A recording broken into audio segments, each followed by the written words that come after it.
John Warner IV is the son of a retired US senator, or former US senator, and the Secretary of the Navy, and got to accompany him on various trips and got to meet with very important people, VIPs, and got to see a lot of unique things, which gives him a unique perspective on the whole UFO extraterrestrial phenomenon and some insights about secret space programs, which are going to be very helpful for us as we dive deep into the topic of secret space programs, UFOs, and extraterrestrial life. You're listening to Exopolitics Today with Dr. Michael Salla, your source for the uncensored truth regarding the human, extraterrestrial, global, and political agenda. Click the like button and subscribe to this channel. And now, here's Dr. Michael Salla. Welcome, John, to Exopolitics Today. Thank you for having me. Well, you have a really fascinating background. Obviously, the role of your father, John Warner III, was very instrumental in kind of like exposing you to a lot of things. So maybe you should just start off telling us about your father and this kind of relationship he had with you, where you got to travel with him all over the world. Yeah, my dad, when he became Undersecretary of the Navy in 1968, the next couple of years, my parents sort of drifted apart and divorced. So he took me everywhere with him. And so, going forward from right around 1971, he would take me with him because, he couldn't spend a lot of time at home with me. And so it was a unique education. I had always been, sort of a military fan. He raised me that way. We would watch, military movies. And so we had a lot in common as father and son that way. But right around the early 70s, I would peek into his top secret briefings on his desk. And it would touch upon Operation Deep Freeze in Antarctica. He had gone there many times. And some other strange things. I was just a kid, but I always did that. And then right around the middle of the 70s, when he was Secretary of the Navy, I really hit him up. And I started to say, why are we in Antarctica? That's a long way to go to test equipment and other things. And I got him on the right night. I was probably 16. That's Admiral Zumwalt on the right. Zumwalt lived in our house for a year. And boy, that was a lot of fun. I got to spend a lot of time in the Pentagon doing my homework and hanging out with Uncle Zoom. And of course, they have a Navy ship named after him that's a very high-tech littoral vessel that, I've said in another interview, I wonder if it has Tesla teleportation capabilities. It's a possibility. The U.S. Navy's always had the lion's share of technology. Going back to the Civil War, the ironclads and whatnot. And so people when they think UFO technology, they think of the Air Force. No. It's the Navy, because a lot of crashes were out to sea. In the early 70s, they built the Glomar Explorer, which my dad was involved in. Howard Hughes was involved in that. They built this crane ship to pick up Soviet submarines on the seafloor. Well, they were picking up other stuff too. So I've had all that history with him. I was always a sci-fi fan and, a Star Trek fan. And so I grew up with that. And it was a fascinating journey, especially when he became senator. He became chairman of the Armed Services Committee. And so I would go on trips to Russia and Germany and England and everywhere, air shows and military bases, naval bases far and wide, all through my young upbringing. Well, one of the photos that you sent me was of your dad being sworn in as Secretary of the Navy, which is a very important position. And there, that I assume is you there in the middle, and that's Gerald Ford. So, Secretary of the Navy, clearly he knew and saw a lot of things, and you got to see a lot of things. And this kind of brings to mind some of the things that I had learned in my research concerning the Navy being involved in the development of a secret space program. Apparently, James Forrestal was involved in that. He was a former Secretary of the Navy. And William Tompkins, I got to work closely with him, and he had a lot of information about how James Forrestal had kind of like been involved in this top secret espionage program that the Navy was running to learn all about Nazi space technology. So did you ever come across any of that? Circumstantially, and I'll try to describe in brevity.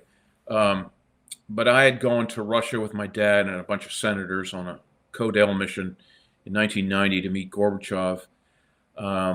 I know they were talking about a lot of high-tech weapons. They were trying to prevent the Iraqis, the Soviets from selling more weapons to the Iraqis, but of course they did it through middlemen. That's Gorbachev there. That's 1990. But I got to go to the Soviet, well, the wall had fallen, but it was the Russian space agency outside of Moscow. And I got to sit in a Soyuz, and I saw their big tank and everything. And I would ask about, have you seen any UFOs and everything like that? And the Russians were very forthcoming, actually. There were some military generals with us, and they were like, yeah, we had a translator. I was with another couple senators that day. And the Soviets seemed much more willing to talk about it than the Americans, because I'd always queried admirals in my dad's office in the Senate. Bobby Ray Inman was a good friend of his. Dad knew Gerald Ford and Reagan. They were all good friends. But I would always ask that in a very polite, respectful way. And in those days, I had, a lot of respect for the U.S. government. Not so much today, but on this topic. And it's obvious they've kept toxic amounts of secrecy. But in 1993, I just got the internet, and I showed the MJ-12 files to my dad. And I said, I'd known about Stanton Friedman, and I'd read books, on UFOs here and there. But that conversation really got my attention. At first, he said it was a hoax, and the Pentagon told him it was a hoax. But I know my dad better than anyone. We're best friends. And I kept coming back to him. And I said, come on, man, there's something going on here. These look really legit. And more, and over a course of several months, I got him on a weak moment. And, he tried to waffle, but I'm not one of his, constituents. I'm his son. And I said, come on, man, you're waffling. What's going on? He finally caved on them. And he said most of them are a real deal. He wasn't sure about a few of them. But he said, man, don't go down that road. You're not going to find anything you want to find. That's national security. The Air Force and the military has that under control. The Navy certainly has their UFO file under control.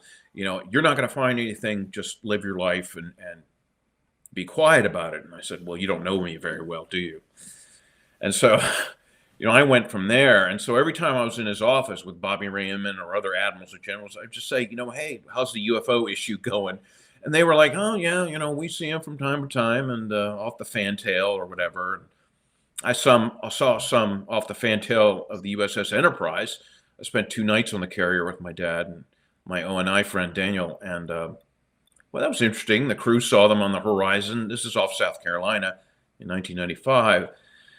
And right around 1995, in the late 90s, I stumbled upon Alex Collier on the internet somewhere. I don't know how I did it. And I thought, oh, man, if this is the truth, we're in big shit trouble. And so I kept that in my back pocket going forward. And then in 2002, after 9/11, the hole in the Pentagon, I queried my dad on that. I said, this stinks. I think it's a Tomahawk missile. There's no debris. I'm a pilot. I said, there's insufficient debris. There's no jet engines, no luggage. Where are the wings going in I started all this stuff. And he said, that's the one topic I will not talk with you about. And that was basically saying father to son code. Go research it on your own. You're damn right it was a tomahawk missile. Now figure out on your own why. The who's, the whys, the wherefores, all that stuff.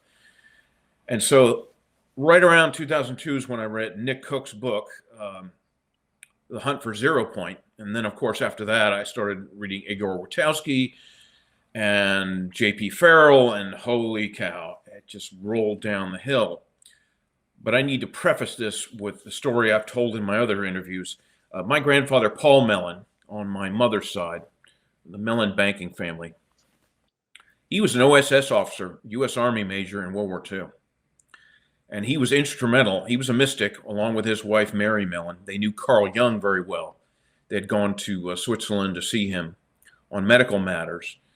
But when World War II came along, my grandfather fox hunted with Patton, General Marshall, and Wild Bill Donovan.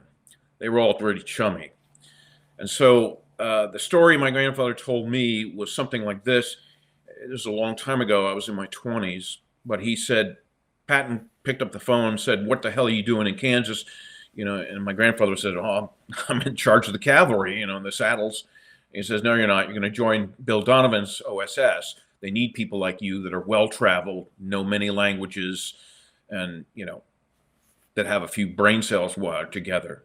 And so he joined the OSS, and he and my grandmother, Mary, were instrumental in convincing Carl Jung to join the OSS. Because, look, they said, look, we're up against the Nazi SS. They're into the occult. They're into metaphysics, nonlinear, quantum physics with Gerlach, Hahn, Heisenberg, and the rest of the alley cats.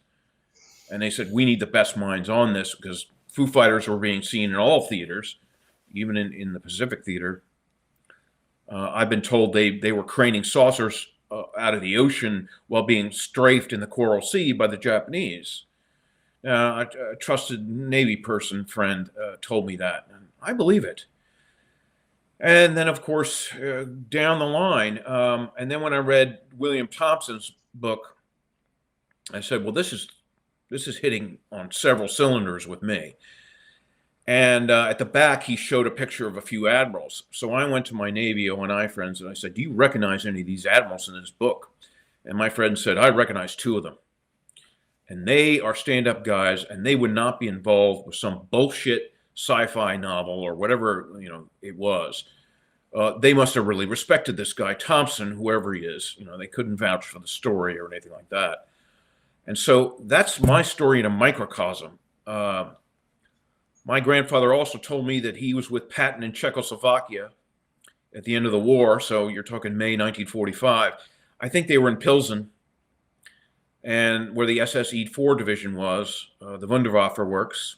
This is what I write about in my new book.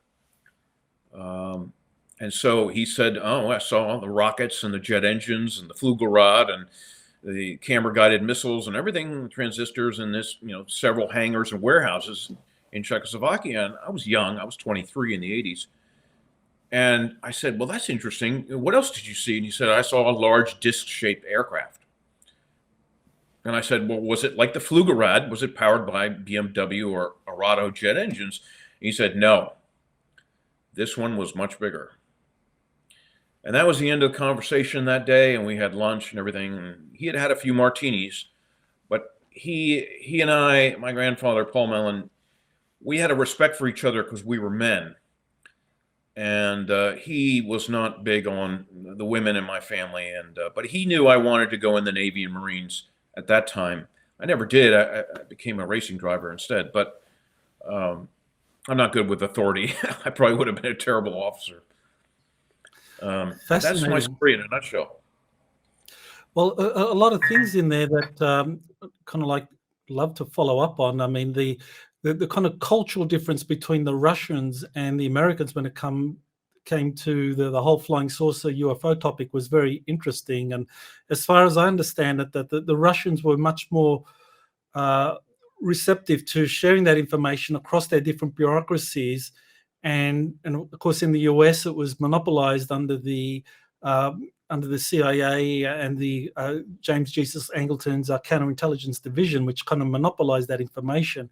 And this kind of gets us into the whole JFK, John F. Kennedy, when he wanted to get access to those classified UFO files. People assume that, well, he wanted to disclose it to the American public, but really what he wanted to do was to share it amongst the American bureaucracy, because he believed that the best minds, like Eisenhower, should be working on this issue rather than it being kind of like confined into these kind of like dark chambers or corridors where you would be compartmentalized and only a few would have it. So when he reached that agreement with the Soviets, with Khrushchev in November of 1963, I think it was November 12, 1963, when they reached that agreement, 10 days later, Kennedy was dead, because I guess the Majestic 12 group didn't want those classified UFO files being shared amongst the American bureaucracy. They wanted to keep it kind of like confined to the CIA. You know anything about that? I do. My father and grandfather knew the Kennedy brothers very well. My dad's was best friends with Teddy Kennedy, but he knew the Kennedy brothers from when my father went to law school with Bobby Kennedy at UVA in the early 50s. And he got along with all of them. You know, they were just drinking beer. They were young men back then. But my grandfather, Paul Mellon, also knew the Kennedys, but he was a neocon Republican, which is a very kind of an oddity. But let me tell you my opinions of what I found out over the years of my study. JFK was an ONI officer under Forrestal in Berlin in 1946. I'm sure you've seen the pictures of him there. And so he was privy to probably some of the Foo Fighter or UFO file. Of course, FDR called them celestial devices in those days. And so John F. Kennedy was read in early on. I'm not sure why. It might have something to do with his father, Joe Kennedy, but certainly he was. And as a congressman going forward, J.P. Farrell pointed out that Senator McCarthy stumbled over the black budget in his search for communists during the 50s, during the McCarthy years. And the Kennedy, Bobby and John Kennedy were very close to McCarthy because they were all on the anti-communist, task force in those days in Congress. So was Nixon. So, it was all very chummy, but I sent you those pictures of 1959 or 60. The Kennedys would always come over to my grandfather's beach house every summer. I grew up with Jackie and her kids. I find it very strange because my grandfather was an early supporter of the CIA and the NSA, along with Rockefeller and the DuPonts and everybody. They helped fund those in the early 50s because Congress was cash-strapped from the Korean War, World War II. And so a lot of private money went into the intel services. It's a murky financial world, but that's the way they did it. Yeah, that's his wife, Bunny Mellon. That's my aunt in the foreground. That's John Kennedy. I believe this is 59 or 60. Right before he was president. But it was interesting because my grandfather, Paul Mellon, was best friends with Allen Dulles. Now, he had worked with Dulles in World War II on Project Paperclip. Allen Dulles was station chief of Switzerland. My grandfather's brother-in-law, David K.E. Bruce, was station chief of London. And so that's how my grandfather got to know Queen Elizabeth and the royal family. Of course, his father, Andrew Mellon, was ambassador to England in 1931. So it's a tangled web, but it all sort of comes together. And so when it's my belief, and I'm in agreement with Daniel List, dark journalist, when he said the Nazi aerospace scientists wanted Kennedy gone as well, because Kennedy wanted to share the UFO file with the Russians. I don't know about the American people, maybe, but definitely with the Russians, because we had been shooting at UFOs thinking they were Russian, and they had the same problem. My dad told me that. He said, it's always been a problem. And so Kennedy wanted to get better communication and share some of the UFO file. Well, the Nazi aerospace scientists said, no way. They hated the Russians with a passion, even more than the Americans did. So they were involved too, for sure. And my grandfather knew some of them. He knew von Braun and Kurt Debus. It's when I think back at all the weird dots that connect in my family life, it's truly astounding. It took me years to really come to terms with all of it. But when my cousin Chris Mellon came out in 2017, and then he started to, lie by omission, and Stephen Greer called me up and said, "Hey, your cousin's lying. You got to be on my documentary." And I said, "Yeah, I'll do it." I know Chris; he's a good guy, and I know he's following a very, very narrow script that's very tightly controlled. It's a UAP task force nonsense with Rubio and Gillibrand in the Senate. You and I have seen that all before. Project Blue Book, all the obfuscation in the 80s. Oh, there's no UFOs. It's just Russian and Chinese balloons. This is all, it's shabby, very shabby. Well, I know one of the people that you mentioned, Admiral Bobby Ray Inman.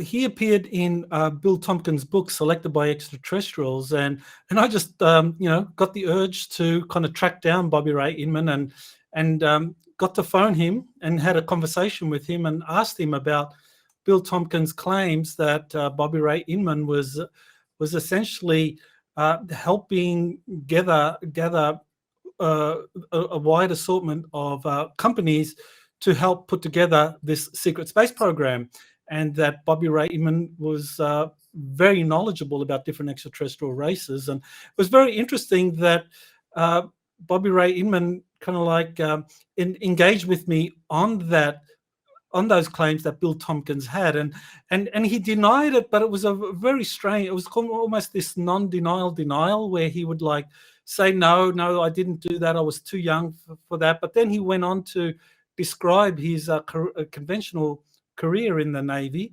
Navy intelligence, and saying that he was involved in different corporations, getting all these Navy contracts to work on specialized projects. And then he went on to tell me about the kind of underwater National Reconnaissance Office, which I'd never heard of before, tracking all of these underwater these USOs. So do you know anything about that? Oh, yeah. My dad was involved with the Underwater National Reconnaissance Office back when he was Secretary of the Navy. He would go to Autech in the Bahamas, which is the naval base there. I remember being 9 years old. I asked him to take me with him. We were on a family trip to Eleuthera, and he said, "No, I got to go 3 days alone." And that really pissed off my mother, and of course they divorced after that. But he was involved in that. My father told me things that, he could. He believed in his national security oath very strongly. But a lot of conversations, as I'd ask him questions and he would just say, "I don't know," or he would nod. And so, I asked him about all that. But it's common knowledge in the Navy that they've picked up very strange debris from the ocean floor. USOs and other things flying around. If you can fly a spacecraft in space, you can certainly fly it underwater, because you have an electromagnetic space-time bubble around you, and I think they do use some of that technology on Navy ships. John Lear certainly said so. When my father's submarine was launched, I was there. I put the hand on the hull with the captain. I said, "Hey, Captain, I bet this thing can do 100 knots sustained underwater." He just sort of laughed, and I said, "I bet that's not traditional nuclear back there. I bet it's cold fusion or 0 point."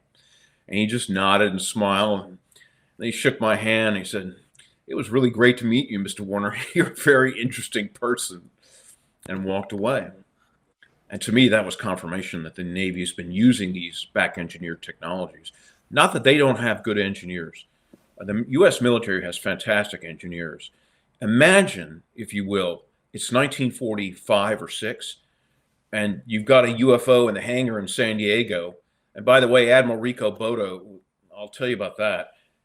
Imagine how hard it was to back engineer that, even with John G. Trump, Vannevar Bush, and Edward Teller, and Hubble, and Oppenheimer, and all those guys in the MIT Rad Lab. How hard it would be to do that. They must have had some ET advisors, and I wrote it that way in my new book. My dad and I did 2 FOIA requests on Admiral Rico Boto, and we got 1 page. Height, weight, here's the Navy, aircraft squadron he was, involved in, and that was it. And my dad said, wow, he's been scrubbed. They told him the story. Oh, I'm sorry, Senator. The Navy records were burned up in a fire. I'm sure you've heard that one before. Yeah, well, that's very interesting because I actually did a FOIA request on the Rico Boda files, and they sent me 1,500 pages. So that did? Yeah, they did. I got 1,500 pages of Rico Boda's files from his career, everything. And what was really helpful was that some of them had his signature, and using that, I was able to confirm what William Tompkins was saying, that Admiral Boda had given him had signed these permission slips, allowing him to take these briefing packets out of Naval Air Station San Diego to different think tanks in the US. So there was these permission slips with the Admiral Boda's signature. So that was one of the things that was kind of like very compelling, that William Tompkins was involved in this Navy espionage program out of San Diego's Naval Air Station, and Rico Boda had a direct personal relationship with William Tompkins, which, William Tompkins at the time was a petty officer, second class, I think, but nevertheless, he's got these permission slips with the Admiral's signature on it, allowing him to take out briefing packets. So that was confirmation for his story. Well, that's surprising to me, because now that suggests my father lied to me and either got a packet and didn't show it to me, or didn't really do a proper FOIA request. And unfortunately, I have to come to terms. My father's passed away. I have to come to terms with certain things that my father just tried to either warn me off or placate me. And so that if you got him, then he stiffed me. That makes me quite angry at him.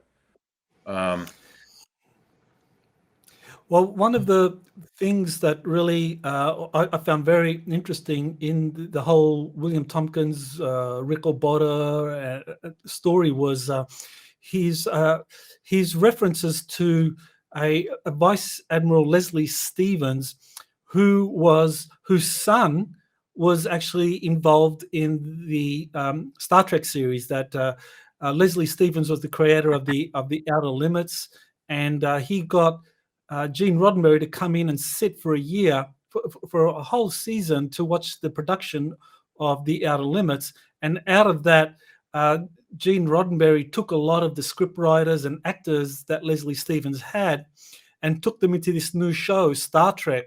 And so that, to me, kind of like confirms that Gene Roddenberry was read in to this Navy secret space program, and that his writings or his creation of this United Federation of Planets wasn't just fiction dreamed up out of thin air, but that he actually had seen something like this in the future, and that he was part of a soft disclosure initiative to get the American public up to speed that this United Federation of Planets, or whatever the real name is our future. Yeah, it makes sense. I learned that from you. And also, to a lesser extent, Irwin Allen, who did the Lost in Space series, but he did a series called The Time Tunnel. And the very first episode in 1967 of Irwin Allen's The Time Tunnel, they have a jet landing on the desert, and a secret door opens, and they go down to a deep underground military base of incredible size. So someone in Hollywood, besides Gene Roddenberry, they were getting dribs and drabs of the truth, I believe. And certainly Leslie Stevens, and his son were read in a little bit with some of the Navy intel. It makes sense. And it makes sense in the 90s when I was talking to admirals and things. They were very hopeful for disclosure in the year 2000 or 2001. But of course, we got 9/11 instead. Something happened. I think the deep state put the kibosh on that 23 years ago. They did. Yeah, that's what red pilled me. I mean, I was pretty much just stuck in a kind of conventional worldview at that time. And in May of 2001, I saw the Disclosure Project press conference, and that just kind of like just red pilled me. I just thought, wow, this is incredible. And the more I studied it, the more convinced I was that it was real. And I remember talking to the dean of the School of International Service at American University, saying, telling him about Greer's Disclosure Project press conference, and saying, look, this is all going to happen in the next few months. You got to get people ready for this. So I was convinced that we were about to experience disclosure, but then, as you say, 9/11 happened, and the whole thing just disappeared. Yeah, I think it's obvious to a lot of us now that it was a huge, horrifying message to a lot of people in a lot of different factions on all levels. And the fact that my father wouldn't talk about the Pentagon hit and other things led me, that instantly set off the fireworks in my head. I was like, holy shit, this is an inside job. What's the reasoning behind it? And of course, 20 years later, we know exactly what it was. And probably, there's debate as to how they pulled it off, either with holographics or directed energy weapons or thermite and thermate explosive charges and other things. I mean, I saw it. I was down there the next day on 9/12 with a friend. It was just devastating. The shoes and the cars everywhere, the dust, the paper. That's really something. I think there was a disclosure initiative by, I don't want to say white or black hats, I say light gray and dark gray. So I think the light gray hats were about to disclose something in 2001, and it got shelved. And in a horrible way. Well, one of the interesting characters in all of this was Donald Rumsfeld, who was the Secretary of Defense under George Bush. I always thought he was a kind of black hat. But then when I got involved in doing this exopolitics research on Space Force, I found out that actually Rumsfeld was part, or actually he headed the Space Commission that was put together by Congress during the Clinton administration, and the Space Commission recommended the creation of a Space Corps, a United States Space Corps, as the fifth branch of the U.S. military, if you don't count the Coast Guard, which would make it the sixth. But and so Rumsfeld was pushing that through the Pentagon. And one day before 9/11, people know about Rumsfeld talking about the missing 2.3 trillion. He also talked about the Pentagon bureaucracy being America's greatest enemy. But he talked about a number of initiatives that he was working on to get through Congress that would be appearing soon. And one of those was the creation of a Space Corps.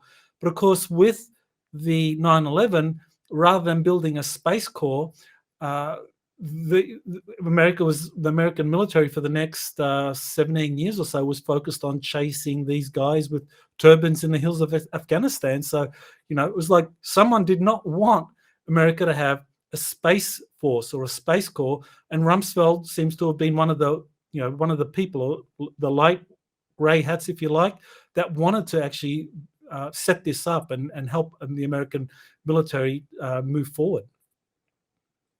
That may be correct.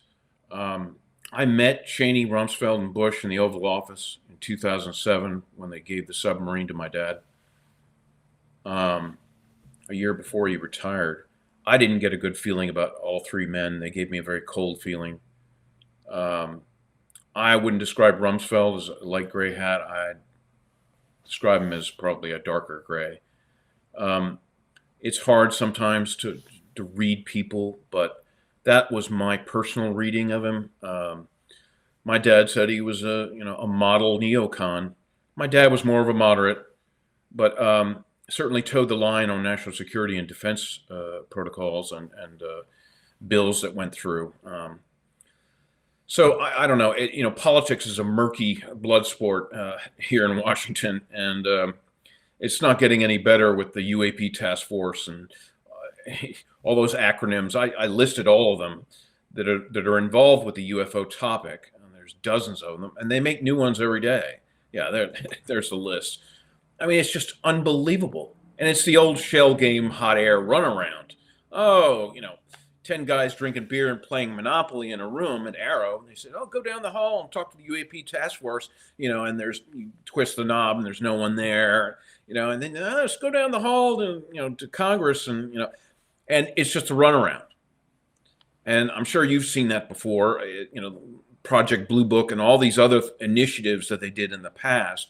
Well, this acronym proliferation is just ridiculous. It gives the impression that Congress and the Pentagon are doing something.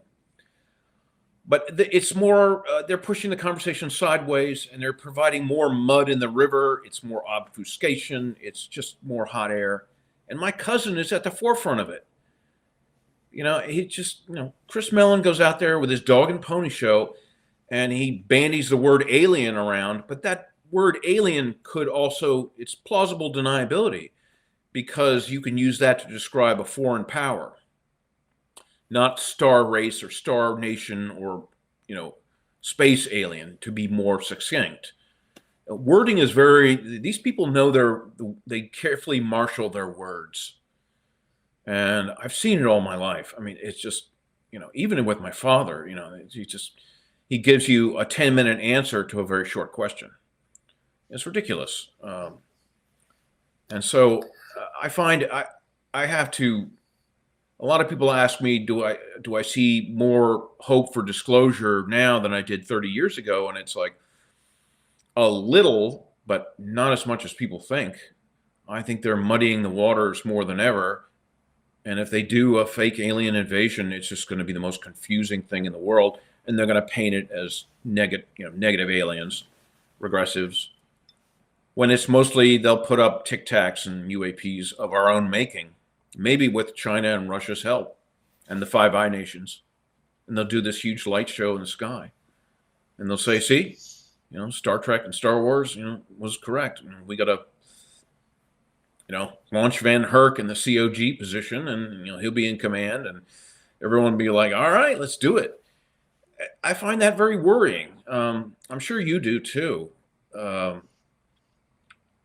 It's Well, yeah, a lot of concerns over where the bureaucracy, especially under the Biden administration, is taking us. I mean, on the one hand, you have this all domain anomaly resolution office, which has been set up in the Pentagon, and it coordinates with the Office of the Director of National Intelligence to give the U.S. Congress an annual report on UFOs.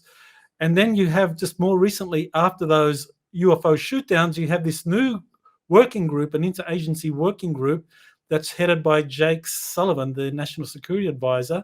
So it seems that there are different factions in the Pentagon that are trying to take things in a certain direction. So one faction is taking us in that threat direction, that UFOs are a threat and we should really beef up the military and beef up Space Force so that we deal with this threat. So, yeah, so you mentioned the alien invasion scenario. Do you think that's going to happen or not? In my view, I hope it does, because then the argument's over. Whether, we're being visited and all this stuff. I mean, you ask the average person, even my friends, Harvard friends, Yale friends, I mean, they're idiots. They just don't get it. And they don't care. Most people just don't care unless it affects their day-to-day. And it's frustrating. But, there's always been factions in the military and in the intel world and in Congress. I mean, that goes back 200 years. There's always been factions. But it seems to me that the factions are really starting to fight hard. I think this Biden putting his arm around Zelensky in Ukraine is a very bad sign. If we're sending tanks and armored vehicles over there, that's a really bad move. These are hot geopolitical moves. And I think the deep state factions have been fighting, sub rosa, but now it's starting to come on the surface. And if they do an aerial light show with, ships attacking ships and debris and, falling, I mean, that's going to create a huge mess. And it's going to create paradoxes within the human psyche because they won't know what's real and what's not. And I think someone did a poll. It's like 65% of the United States doesn't trust the government anymore. I mean, they're not doing moves to endear the people, in my view, to the U.S. government and military. They're doing all these things and say, oh, it's the balloons and the balloon fiasco. Well, that painted the disclosure movement in a bad light because a lot of people emailed me, my friends, and they're like, see, it's not UFOs, it's just balloons. Shame on you people for aggrandizing, that narrative. You're just sci-fi fans, you go out on limbs and all this stuff. And so it was really damaging. I think it made the U.S. military look silly because our airspace is the most secure in the world. That's a ridiculous lie. Tucker Carlson gets up there on Fox and says, gee whiz, is our airspace not secure? And that's unconscionable. I bet we have the most secure airspace in the solar system. It's just ridiculous, the games that are being played. And I don't blame the average citizen for being completely confused on the whole topic. I really don't. What do you know of President Donald Trump's knowledge of this topic, especially when it comes to anti-gravity craft, reverse engineering, some of these advanced technologies? Because his uncle, John Trump, was a professor at MIT. And in one of my books, the Space Force book, I describe that John Trump, because of his knowledge of Van de Graaff generators, high static electrovoltage charges, that he would have been one of the experts that would understand the principles of some of these flying saucer craft that used electrogravitics. And so it makes sense that he was involved in MIT efforts to reverse engineer or understand these craft. And some of the Majestic documents actually pinpoint MIT as the place where some of the Roswell craft debris was taken. So John Trump knew about this, and Donald Trump in interviews confirmed that in the 1980s, his uncle, now retired, told him a lot of stuff about advanced science principles. And then this takes me to Donald Trump's inauguration speech in January 2017, where he talked about this future world with all of these incredible technologies. And just a couple of weeks ago, he put out a new video talking about private civilian vertical takeoff and landing craft. So it seems that Trump knows a lot and is trying to kind of like get that information out. So do you know anything about Donald Trump's knowledge of these topics? Yes, in my new book that I'm writing, I have a scene at Douglas Aircraft, and John G. Trump is there with Vannevar Bush, Edwin Teller, Oppenheimer, Hubble, and a lot of military generals and people. And this is 1943, so probably a little early, but I have it there anyway. I had a guy confirm that there were U.S. Navy spies in Germany, especially at Peenemünde, and one would imagine that they were able to penetrate, the Pilsen operation there at the Wunderwaffe Works when they were cobbling together, anti-gravitic discs under Schauberger and Gerlach and others. And so I write about it. John G. Trump was an electrical physicist. So he understood high voltage. They worked on Project Rainbow with Einstein, the USS Eldridge. And of course, they didn't have a psychic navigator, which some of the SSP people tell me they just flipped the switch on the high voltage and everything, blew up. And the ship teleported without someone to channel, those kinds of energies properly with great psychic powers. And the U.S. Navy, it was wartime. They had to push the technology to the limit. And so they said, just flip a switch. And they got burned on that big time. So I think John Trump was in the thick of it in World War II and after. There's no doubt that Donald Trump grew up with that. President Trump is very savvy. Um, and of course he knew Nixon, and Nixon knew his portion of the UFO file as well. So the question is, my issue with Trump is not that he doesn't know all of this. I think he does. The issue is during his reign, I didn't care for the QAnon initiative at all. I thought it was puerile. I thought it was childish. They treated the American people like children. God wins. I'm sorry, folks, but religions through the ages since Anunnaki times have been part of our control system. It's mind control. I've seen it all my life. I went to a religious school at the National Cathedral. I mean, they use it as a weapon on me, threaten me all my life. It's nonsense. And so why would QAnon I understand their base is Baptist, Christian, or whatever it is in the South, but that was unconscionable. Consider the vastness of space was another quote. And it's like, why are they playing footsie with us? So I thought the QAnon initiative, I don't know how much control Trump had over that, or maybe it was some of the generals that did it on their own. I don't know. But I thought that was unconscionable and childish.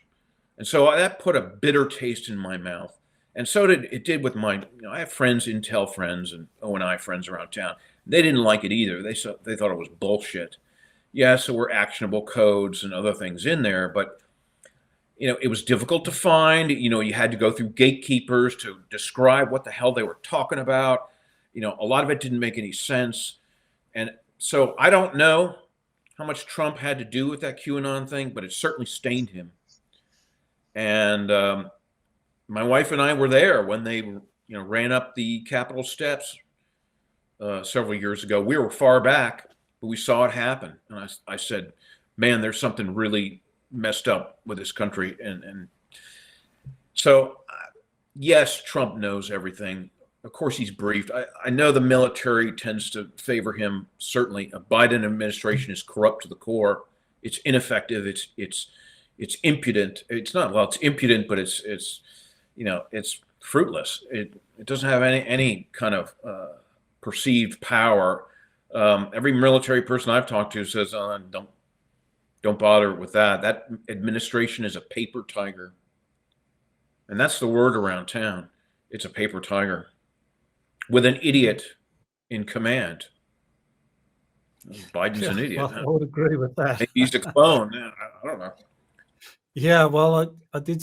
They probably messed that up too. Yeah, I've seen a few videos of him, and I swear when he was talking about certain things like Nord Stream pipeline, I was looking at his eyes, and it was these black eyes, and I was thinking that's a clone. That's not a human being.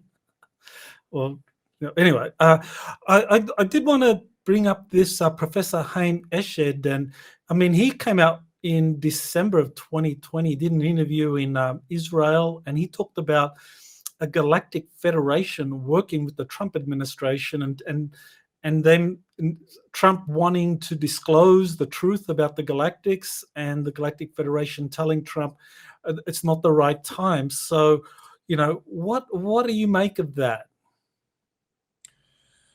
I think he was telling the truth, is my gut feeling.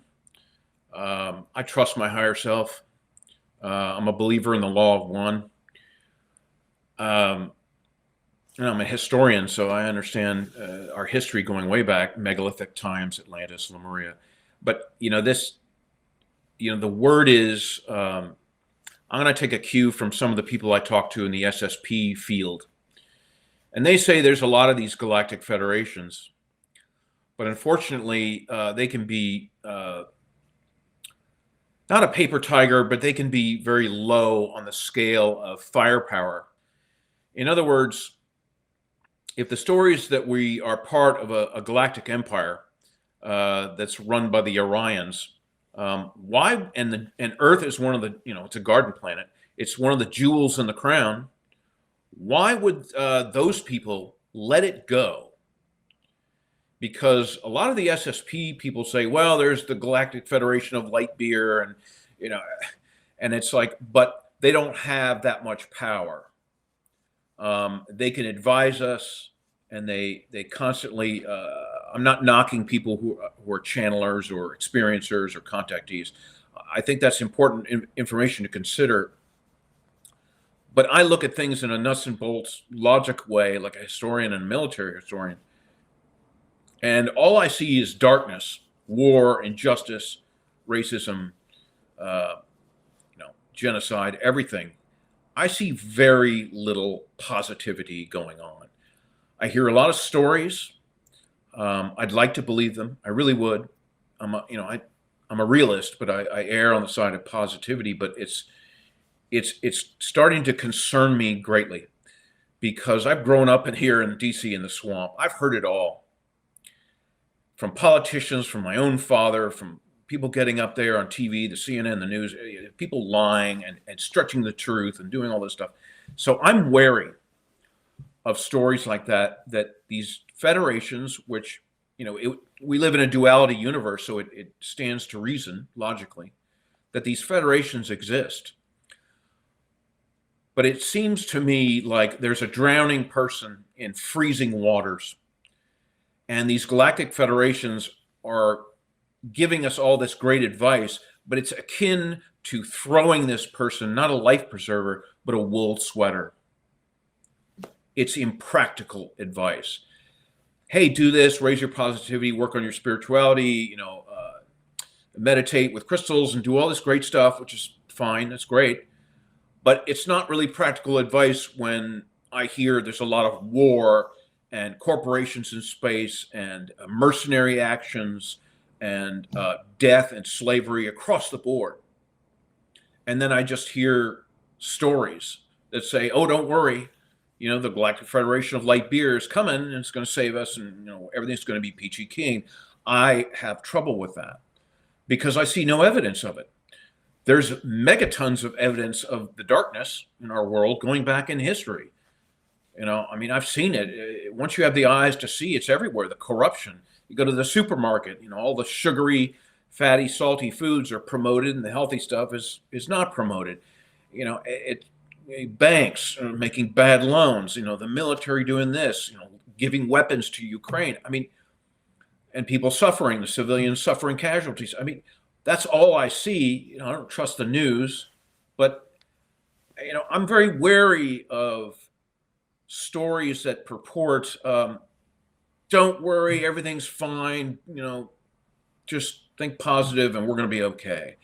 I have an issue with that. So yeah, that's a very interesting question about these more positive stories of galactic federations, kind of like helping behind the scenes and kind of like really forcing the Orion Alliance and the Draco reptilians out of our solar system, which a few of my sources have been talking about. You mentioned Alex Collier. Elena Danan is another one that's been talking about that. But, and so that's been around for a couple of years now. But what I found very interesting was that, probably someone John Peterson from the Arlington Institute, he did an interview with Greg Braden, and he said that he's got 3 independent sources that told him that a positive grouping of galactics actually did drive out the negative groups out of our solar system just recently, that this has apparently just happened. So, that to me was very interesting because John Peterson isn't part of, my exopolitical world or UFO world. So if he's saying this, it means that he's getting this from some other sources, unless I'm wrong. So, do you know anything about where Peterson would have got that kind of information from? I don't. I hope it's true. I'm not trying to be a wet blanket, but like I said, I'm a realist. I'm a military historian. I've seen ruse de guerres examples throughout history. And one of them is counterintelligence. And if you want to ruin your enemy or whatever, a lot of that is necessary. Now, I don't know who Mr. Peterson is, but I looked up his think tank, and it's very interesting, but I've never heard of him before, and I've never heard of his think tank before. There's a lot of them around DC. TRW used to be a big think tank, and others. And it's like, okay, but I see no evidence of those claims. I scan the world for geopolitical events, this, that, and the other. And yes, the news media is corrupt and they report only the bad stuff, the negative stuff. So you have to take that into context. But it's very hard to find any evidence whatsoever of, positive actions taken by either ET or factions in the Pentagon. I'm sure there are. The law of averages say, live in a duality universe. There must be some positive actions balancing out the negative and the regressive ones. I just don't see any evidence of it. I hear more and more stories. I'd like to believe them. If that's true, but I go back to this thing where I talk to my SSP contacts, and they say, Earth is in the middle of this Orion Empire. They're not going to give it up without a huge fight. And so, okay, as a military historian, that makes sense to me. The British Empire fought desperately for its colonies. There's no difference. Really, if you look at it in history, they had the British East India Company. That's like, Blackwater and Halliburton, whatever. They're military corporations, contractors. And it's like, why? If there are, battles between positive groups and regressive groups, they sure haven't shown us anything really solid, either in the fringe media or the news media. I mean, I search all the time. I'm looking, I'm hopeful, but I just don't see it. I think it needs to be said. Where's the beef? Is the old 1980s slogan.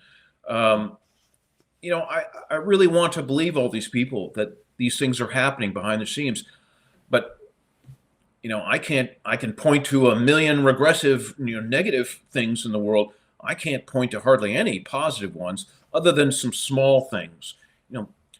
More technology to help the environment. Better medical practices. Small things that are good.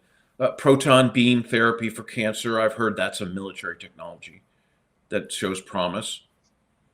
But these are they're letting out things by the dropper. Technology, intel, everything by the dropper, so that no one really notices. It's like, oh, we have this new therapy in the medical community. Oh, that's great. But and I know the med beds are real. I asked Chris Mellon about those, and that was the one thing we agreed on. Let's try to bring that.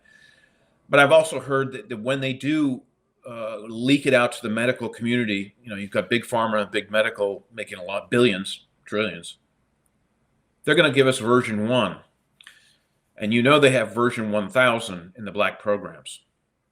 And so this is what frustrates me and you and a lot of us. It's just like those in charge of the technology and have great power and wealth, they're only helping humanity with the dropper. And we're at 30 seconds to midnight on the atomic clock. The old atomic clock was about nuclear weapons. Well, those are useless now. But we have other weapons. And so we're getting very close. And all I see from the U.S. government and the military is hot air and programs that serve to deceive and not educate. So I don't see, everyone's like, oh, you got to be hopeful. And I'm like, well, can't base my hope on anything. Right. So I understand. I'm sorry. It's just the way I need to, that's the way I work. Okay, if the story is true, show me something, anything. I think it's helpful to just keep an open mind, but be skeptical of different things until you have some evidence. And sometimes the evidence when it comes to these topics, I found is always hard to accumulate because as you know, any proof you have of this makes you a marked person that you'll be eliminated. That, and I remember Stephen Greer talked about the Disclosure Project, and he trotted out a lot of witnesses. But there was one of the witnesses, John Maynard from the NSA. He disappeared soon after the Disclosure Project because he knew too much. So yeah, if you know too much, and if you have any proof or evidence, then you can be targeted. I do have one really kind of intriguing question that I have for you, and that concerns General Glenn Van Herk. And you already mentioned him, but one of the people I work with, Elena Denan, says that Van Herk was at this Raven Rock Mountain Complex facility when he was given a disclosure plan by the Galactic Federation. And so it seems that the white hats, if you call them that, have a plan for disclosure, and apparently the UFOs that were seen, the shoot down incidents, may have been part of this plan. And I remember getting that information from Elena, which was very interesting. But then just a little bit after that, you have the UFO shoot downs, and of course, and immediately everyone in the US is learning about General Van Herk, who's the commander of NORAD and Northern Command, whereas no one had ever heard of him before. So, that's circumstantial evidence, but nevertheless, I thought it was an important synchronicity. And, Carl Jung always talked about these synchronicities as being important to take note of. General Van Herk, do you think he may be involved in this kind of joint plan between an Earth alliance with the Galactic Federation? Well, if that is the case, I mean, I hope it is. He's COG, Continuity of Government Commander, NORCOM Commander. He would be the point man on that. If there's an ET delegation, to work that out. But it doesn't make sense in the context of the UAP task force and Arrow and other things like that. There's a disconnect, and maybe it's because it's different factions of the deep state at work, and that's probably the case. It's obvious we've had contact with ETs probably going back 100 plus years. Hopefully mostly positive. I'm sure there's regressives in the mix. I think Ike got a raw deal. I think he got a Hobson's choice in the 50s. So, I mean, I hope that's true. But again, it's I've heard these stories for 30, 40 years, and there's precious little evidence to support it. He did, however, Van Herk did say, in his press conference, I don't rule out aliens. But again, I caution people. When the military and the government use words, they do them very carefully. Alien could mean a foreign power like China or Russia. It should be stricken from the disclosure movement completely. It is a misleading term.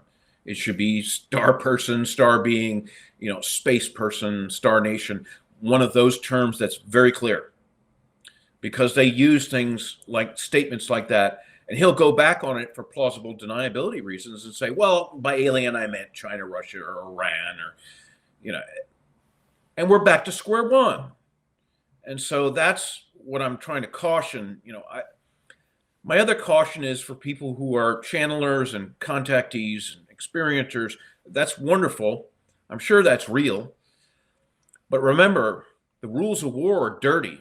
Ruse de guerre. And one of them is to give you false information to lull your enemy. In this case, the enemy is the general public of the world. I'm sorry. I mean, if we're debt slaves and we've been lied to constantly through history, by governments, militaries, and the church. All religions have lied to us, even Buddhism. Yeah, I know Buddhism is a philosophy, but there's no women monks in Tibet. It's patriarchal, and anything patriarchal that leads me back to Sumeria and the Anunnaki. So that's where my practical nuts and bolts thinking goes. I'm hopeful that a lot of these stories are true, but I just don't see the evidence of it.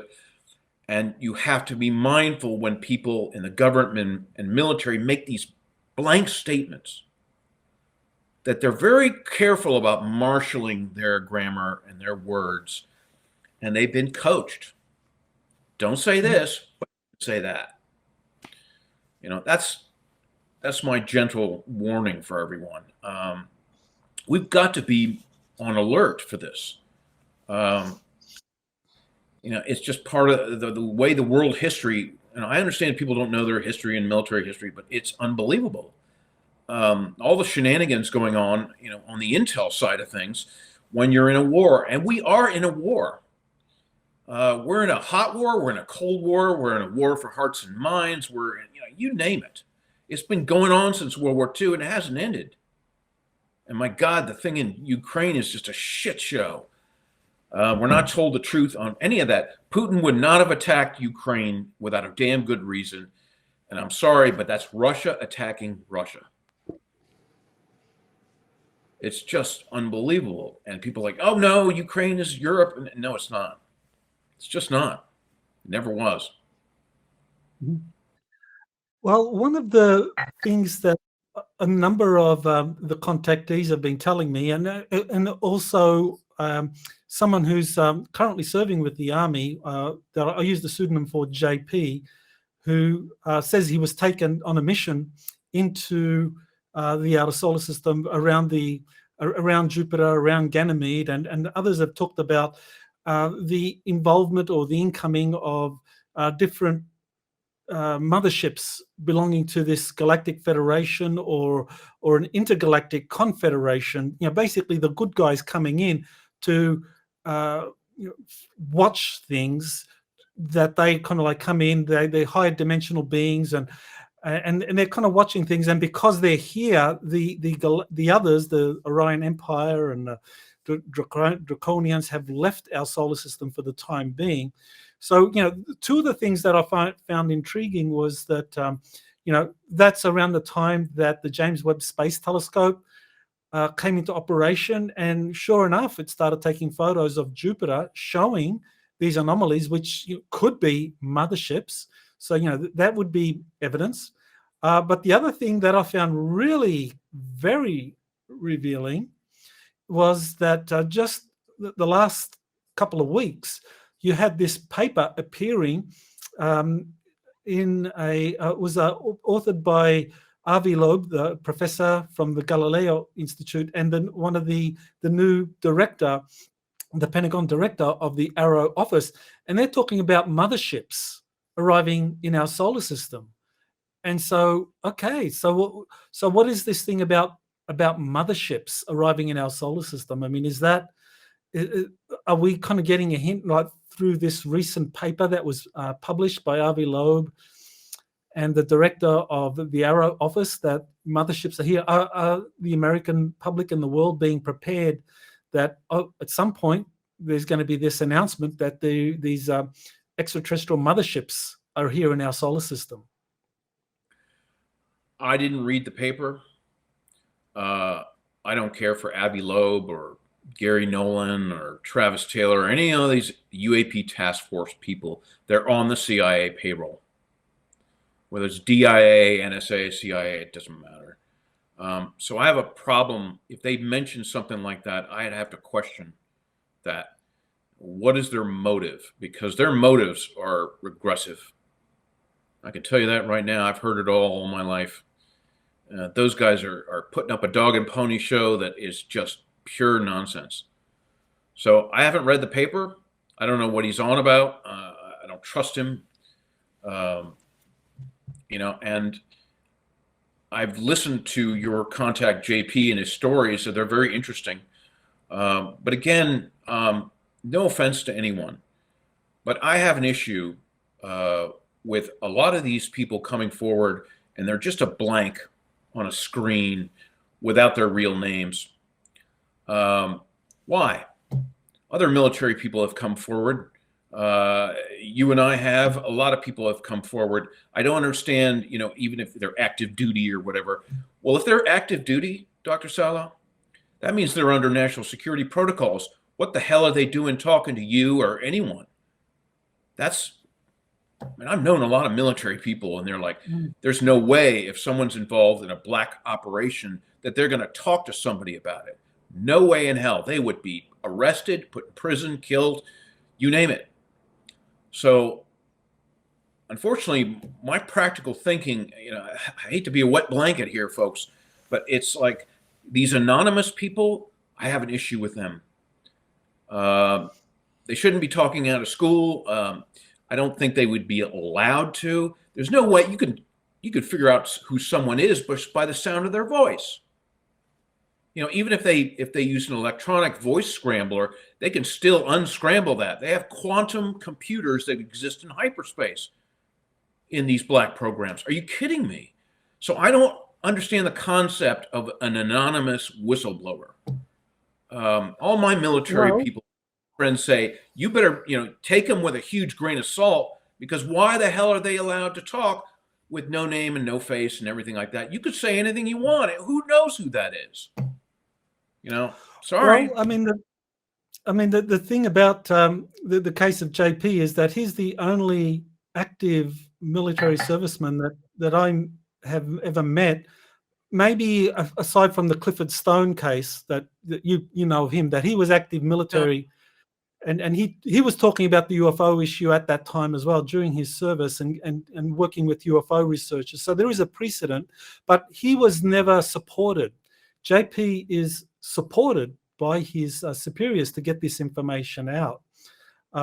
Otherwise, he would be driven out, just like Clifford Stone was kind of punished. But I see this as kind of like a sea change that that there are people in the military that do want to go beyond what Greer did with the 2001 Disclosure Project press conference, where you get a lot of retired military coming forward. That I think there's a mechanism that's being put in place, and we know, from this, what was it, the 2023 National Defense Authorization Act, which for the first time gave protection to whistleblowers coming forward to talk about UFOs, and that's unique. That's the first time it's ever happened. I know Stephen Greer has been talking about and making a big deal about it, but JP has already been approached by officers to be part of that. And I was telling him to be cautious, wait, because he is being kind of encouraged to talk. He can't tell me everything, but the things he tells me, he has approval by his superiors within the covert program. And then in his regular chain of command, they're kind of very wary of him. And but within the military, there definitely are people that want to get this information out. They know that our political system is totally corrupted and screwed. And so I think that there are a lot of white hats in the military, and that JP, I think, is just one of many serving military personnel that are being encouraged or will be coming out soon, whether it's through this new mechanism, through the National Defense Authorization Act, or some other way, that they're going to start coming forward and talking about these things. And anonymity is how they, protect their paycheck. But yeah, I think that's how it operates at the moment. Yeah, I hope that's true. It stands to reason there are light gray hat initiatives within several branches of the military, and even in the Space Force, or I always heard that there was always a Space Force since the 60s. I think they call it the Earth Defense Force, and then they just changed the name to Space Force. But I hope there are groups that are encouraging active service members to come forward. I also have another issue with that. No offense to anyone that you are in contact with, but it doesn't seem to me like a lot of service members of officer rank near colonel or general or admiral seem to be coming forward. Is JP a non-commissioned officer? To me, that suggests the higher command says, you do it, not us, because they don't want the heat. And so that seems a little shabby to me. I hope that's not the case. No offense to anyone. But I have an issue with that. There's been a few officers that have come forward, but very few. And so that's a telltale to me, because officers are in command of their men and women. That seems a little low to designate a non-commissioned officer, or and say, you go forward, we'll back you, but we don't want any of the heat. At least William Tompkins had the Navy League behind him with a few admirals, but they never came forward, not by name. So that's another red flag in my book. It's like, I'm sure these things are happening. I'm not saying they're not. They must be happening. But when the hell are we going to get an officer of rank? It seems cowardly, and it seems suspicious to me, because I've known a lot of these admirals and generals and people, and it's always like, well, someday, we'll do something, and it never happens. So, again, it's like I came to this entire issue from a different angle than most. I grew up in the deep state. My father showed me the deep state. When he took me on his trips, he showed me the corruption and the backdoor deals and the British royal family and all this stuff. And it's like, so I come to this issue. I talked to Greer for many years, and it's like, I have a different reality. I come from inside the national security state, in a sense. I've never worked for the military or the government, but I've been around it closely, and I've interacted with people. And so I have a barometer where I study everything, and it's like certain things just raise red flags with me. And that's one of them. Where the hell are the officers? Where the hell is an admiral or general? They're sifting into the sunset, raising a sail and sailing into the sunset with their pensions and their investments intact, while the lower ranks are the ones who do the dirty work. I find that shabby. I'm sorry, that's the way I feel. The disclosure movement, I'm guilty as well. We're all in this together. It's just like a new story comes along and it's like, holy shit, this is it. Like the Admiral Wilson documents. Well, no one signed off on them, least of all Admiral Wilson. I believe them. It makes sense that he tried to find out, but in the end, it's just another story. It's yes, the documents exist, but you have to look at this from a layperson's perspective. Any teenager or college kid could cobble up documents. This is what I've told Stephen Greer. He's got all these 10,000 documents. I'm like, let him out to the public. You can write documents. I cobbled up a document to fool my friends. I have two friends they're, UFO specific. And I said, should I let them? And they're like, no, you fooled me. And they're pretty savvy. So anyone with creativity can do it. I'm not saying a lot of them aren't real. Obviously, I believe my father when he said a good portion of the MJ-12 ones were real. But validating documents and, all we get are stories that no one can confirm. And I speak for a lot of people that I know. It's just like, man, we're all thirsty for something concrete. But all we're given are just, well, here's another story. I hope it's true, but at the end of the day, it's like, I can't confirm any of this stuff. It's really hard. I'm as frustrated as everyone, Well, I definitely would like more officers to come out, and while I appreciate what they do to protect people like JP from coming forward, in a way, as you say, they're letting lower ranked people kind of like spill the beans, but not doing it themselves. So that I look forward to that. Hopefully that'll happen soon. So you mentioned your book. So why don't you tell us about your books? I know you've got one published and one that's coming out very soon, and a website. So yeah, tell us about that. I have two books published on Amazon, Little Anton and Lion, Tiger, Bear. And it's setting in the years leading up to World War II, the Nazi Germany and their racing program.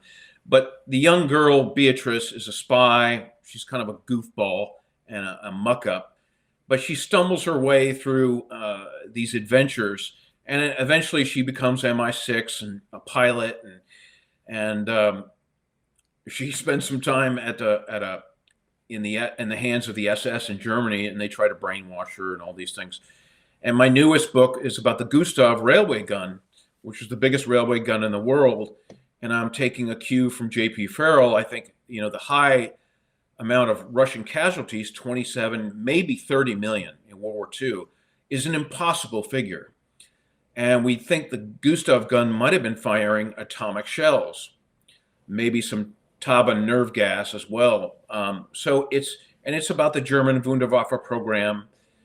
And, they have all these adventures, that involves a lot of this narrative, but I weave it into a World War II setting, and how some of this might have occurred back then. So it's a lot of fun. I mean, they are satires, but they're dark satires. And so, what's the name of your website? People can go to visit. It's John W. Warner IV author.com. And I have some sample chapters and other things, and I give whatever I make on them to wounded veteran charities. My wife and I have the privilege, I'm going to underline that, of working with 8 years now with wounded veterans at our farm twice a year. And they come and we have a picnic and a black powder rifle deer hunt. And it's a real honor to work with all those wounded veterans. It really puts things in perspective. Because I do believe we're fighting in space. I mean, I believe that. It's just obvious now with the creation of the Space Force, and they want recruits. And when you see these people with shrapnel and memory loss, and they can't remember the name of their wife or kids, it's very moving and it's very humbling. And so, it's all my work is wrapped up in that. But that's one way my wife and I try to give back. And one guy, older guy, was a Vietnam vet years ago, told me about strange stories about his Ranger unit in Vietnam and all the enemy choppers and missing men and strange lights in the sky. And he knew me and he knew what I was into. And so it's very touching and moving. And for me and my wife, it really chokes me up to hear this, because they're starting to validate concrete validation when you actually work with these veterans face to face. And, some of them are like, oh yeah, UFOs.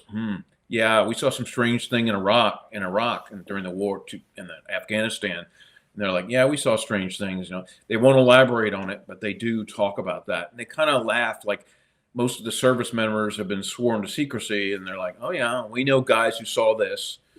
A black triangle appeared in Iraq and disappeared and fired on the enemy. And so it becomes real for me. I know I've been kind of a naysaying person here tonight, but it's like, I'm just trying to put things in a realistic setting. I think a lot of these stories probably are true. I'm just saying we have a lack of evidence that's pretty stark. And I hope that changes going forward. I really do. People are more prepared now for it when that happens. But there's a lot of cat and mouse games going on. And I guess I'm showing my frustration like everyone else. Yeah, totally understand. And I look forward to a future interview when more evidence has come out, and maybe we can take it to the next level and dig deeper into the what's really happening in the big galactic scene. So I want to thank you, John, for being on Exopolitics Today and sharing your experiences and insights. And you certainly have a very unique perspective on it all, given your close relationship with your dad and being exposed to all of these VIPs over the years. So I think a lot of my viewers would be very appreciative of that, as am I. So thank you. Well, thank you for having me. You have been listening to Exopolitics Today with Dr. Michael Salla. Please remember to like, share, and subscribe to this channel. Join or start a conversation in the comments. Take the time to explore the vast library of best-selling books, webinars, and podcasts by Dr. Sala. Visit exopoliticstoday.com.